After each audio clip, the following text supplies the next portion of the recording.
Assalamu alaikum, I'm Aisha and you're watching Samaa News. Here are today's headlines.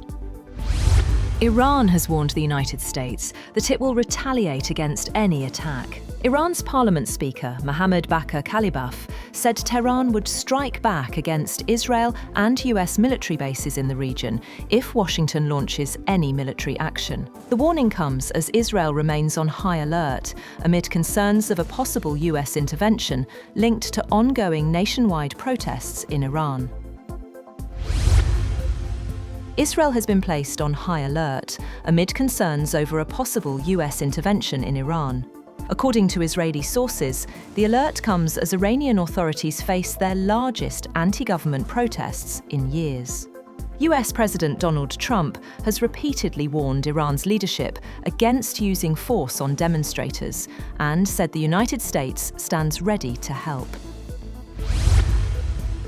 US Secretary of State Marco Rubio has spoken by phone with Israeli Prime Minister Benjamin Netanyahu, according to a US official. Axios reports the call focused on Gaza, developments in Syria, and the ongoing protests in Iran. Iranian women rallied in London in support of anti-government protests gripping Iran.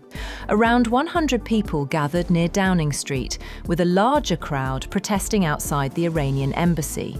However, Turkish police blocked Iranians in Istanbul from taking out a similar rally outside Iran's consulate.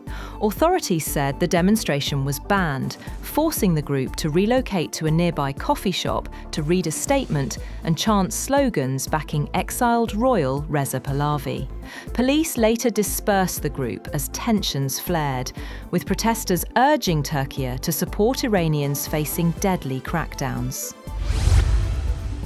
Separately, President Trump has warned Cuba that it will no longer receive oil or money, urging the island nation to strike a deal with Washington before it is too late. Trump posted the ultimatum on his Truth Social platform, saying Cuba previously relied heavily on Venezuelan support.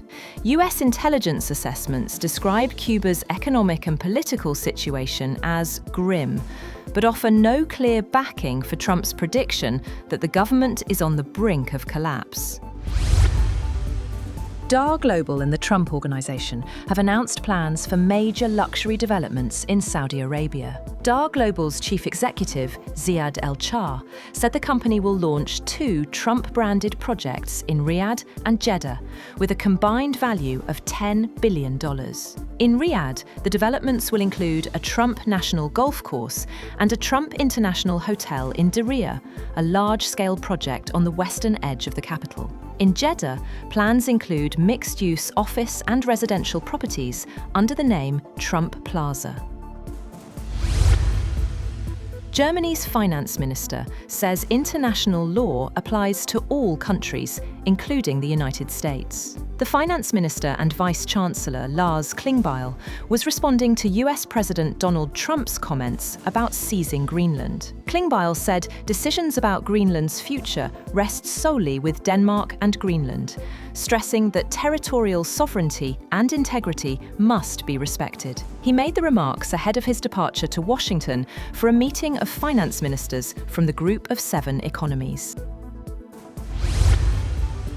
Protests have spread across the United States after an immigration and customs enforcement agent fatally shot a 37-year-old woman in Minneapolis during a federal immigration operation. Tens of thousands marched through Minneapolis, with rallies planned in dozens of cities under banners calling for justice and an end to ICE's presence. Demonstrators chanted slogans against the law enforcement agency as local leaders sharply disputed the federal narrative of self-defense and demanded accountability. Israeli fire has reportedly killed at least 3 Palestinians in separate incidents across Gaza. According to local health authorities, a man was killed in Gaza City's Tufa neighborhood, while 2 others died in Bani Suhaila, east of Khan Yunis, an area still occupied by Israeli forces. The Israeli military has not commented on the shooting. Fighting has eased since an October ceasefire, But Hamas says ongoing killings threaten to derail the truce. The final Kurdish-led Syrian Democratic Forces fighters have withdrawn from the city of Aleppo under a ceasefire agreement, ending a Kurdish military presence in parts of the city held since Syria's war erupted in 2011. SDF commander Mazlum Abdi said the withdrawal followed an internationally mediated deal that secured a ceasefire and the evacuation of civilians and fighters from the Ashrafiyah and Sheikh Maqsood neighborhoods to northern and eastern Syria. That's all for now. For more updates, visit www.samaa.tv. Thank you for watching Samaa News.